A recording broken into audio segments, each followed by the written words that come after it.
25,000 trabaho sa Japan alok sa mga Pilipino. Kabilang dyan ang mga trabaho sa construction, hospitality at medical field ayon sa DMW. Maaaring mag-apply sa job fair sa Huwebes sa Robinson's Galleria. Advertising agency na nagpalit ng Hill Puyat Avenue signage sa Hill Tulog humingi ng tawad. Sinabi nitong kinikilala nila ang mga issue na idinulot ng kanilang ad campaign. Bagamat nakakuha sila ng permit at clearance para rito, agad nilang itinigil ang ad campaign. Ipinarating na rin daw nila sa pamilya Puyat ang kanilang pagsisisi. Sabay linaw na nirerespeto nila si dating Senate President Hill Puyat.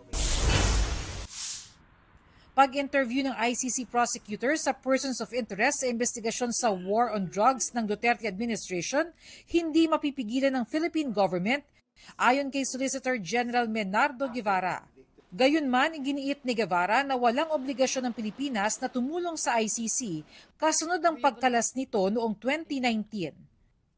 Bernadette Reyes, nagbabalita para sa GMA Integrated News. Huwag magpahuli sa mga balitang dapat ninyong malaman. Mag-subscribe sa GMA Integrated News sa YouTube. Sa mga kapuso abroad, subaybayan nyo kami sa GMA Pinoy TV at sa www.gmanews.tv.